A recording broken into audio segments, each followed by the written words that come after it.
Phil, you crazy son of a b****, you're doing it, Phil. Guys, I just found out that Outriders, a game that I recently played and I did a few videos on, still got to finish those class videos, but I have two class videos out on it. And the only reason I really did the class videos is because I just haven't enjoyed the demo so much. But the point of this video is to say that Xbox is bringing Outriders to Game Pass day one. Day one, dude. I assumed when Xbox was talking about the Game Pass and, the direction they were trying to go, more of like subscription based, get extra games, extra content, keep people on their system to want to come to their platform. I assumed that they would eventually be dropping some, titles besides like their titles like Gears, the drop of Gears of War, the newest one on Game Pass. But man, Outriders, that's a decent game to bring day one to Game Pass. I mean, if you have an Xbox, now the one caveat to this is that on PC, it's not going to be available on PC on Game Pass day one. It's only going to be on the Xbox. So if you have a console, you're good. You can just download it. You'll be able to play it at no extra cost, man. And this is the thing with this. Sony is going to have to start implementing some things, because this Game Pass system, if it proves profitable, which it seems like it's proving profitable, they're going to keep going with it. They're going to keep trying to get as many new titles as they can. If they can get a developer to bring their game and release it on Game Pass, they're going to be trying to do it because they're trying to pull people to their platform. They're trying to give consumers more reason to play on Xbox. And it's really awesome, I think. I think it's great for a consumer, honestly. From like a consumer standpoint, I think it's great. I think it was kind of an experiment whenever they first started doing this to see how it would go. And obviously it's going well because they're still doing it. I mean, this Game Pass thing's been going on for over a year now. And it doesn't seem like it's going anywhere. I mean, if anything, they're just adding more and more games to it. They're like just doubling down on it. And so far it's panned out for them. But yeah, man, Outriders, I'm actually excited that it's on Game Pass, because I think that's one of those games that if it wasn't on Game Pass, if it wasn't something you could download, because if you have an Xbox, you probably already have Game Pass because everything's bundled in it anyway, along with your live subscription. And Outriders, to me, is one of those games that it's a good game. It's not a great game. I don't think it's doing anything that I've played demo-wise that's just blowing my mind. But everything it does well. Its loot system is good. The combat's good. The story, to me, isn't half bad. I mean, it actually seems like it has a story. And I've been seeing some people say it's a looter shooter and it's a live service.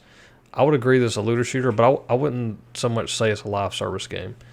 From what I understand, the game is going to be like 35 hours long with in-game content that they've already put in there. I'm pretty sure that they've said that this isn't really a live service type game. Like, when you get the game, everything's in the game. That's all they plan to drop for now. Anything else that comes out in the future is going to be more like traditional DLC. So it's not really even a live service game. But my point is that I feel like this is a game that would be overlooked if it wasn't given an opportunity to show people what it can do. And I think it's one of those games that if you had to pay $60, a lot less people are going to give it a shot. They're going to be a little bit wary of it. They're not going to want to, graphically, it doesn't look phenomenal. It looks okay. Like, it's tolerable. It's not bad, but it's just not next level or anything like that. So I think that Outriders coming to Game Pass and doing that is a really smart move by them. I really do.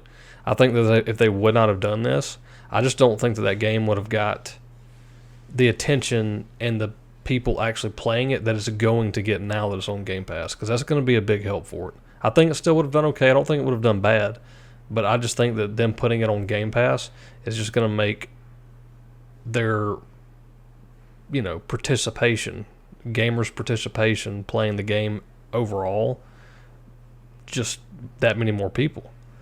I really do. I'm kind of excited that they put it on there, because now I don't have to pay for it, because I already knew I was going to pay for it. I was going to buy it. I was like, definitely going to buy the game, because I actually enjoyed it that much. But now I'm pretty pumped. I don't have to buy it, man. I can just download it, and that's great. I think that Phil, man, and the team over at Xbox is doing mark my words, everyone else is going to follow suit. Sony will follow suit. Sony has the strength when it comes to like their first party titles and everything. You know, they have those exclusives like God of War, you know, really good story driven titles. And they've had that since this past gen. And I'm not bashing on Sony at all. I think Sony and PlayStation, I think the PlayStation is a great console. The PlayStation 4 was an awesome console. I think the PlayStation 5 is going to be a good console. But I just think from a consumer standpoint that the way Xbox is moving, the way they're going, if it succeeds for them, everyone else has to follow. They have to. They have to match them. They just got to. PlayStation will have to do something. They'll have to compete with them, which is good for us. That's good for PlayStation guys and Xbox guys. Hell, even PC guys.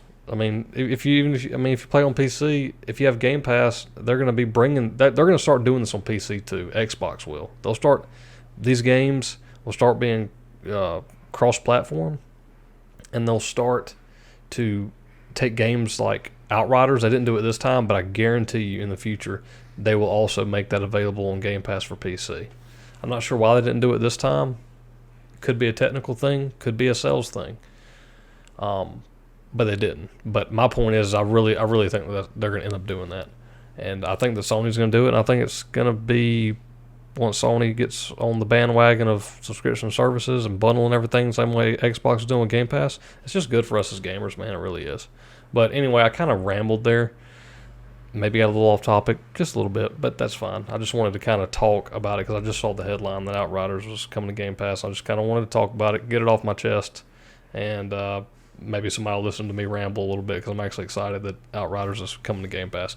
But anyways, guys, if you made it through that long ramble and you're still here with me, I want to say thank you for being here.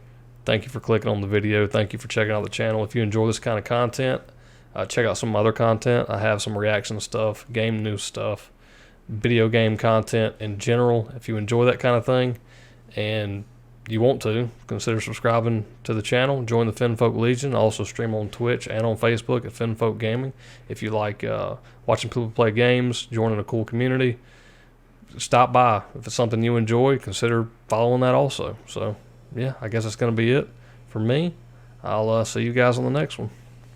There once was a ship that put to sea. The name of the ship was the Billy O.T. The winds blew hard, her bow dipped down. Below me, bully boys blow. Soon may the wellermen come to bring us sugar and tea and rum. One day when the tonguing is done, we'll take our leave and go.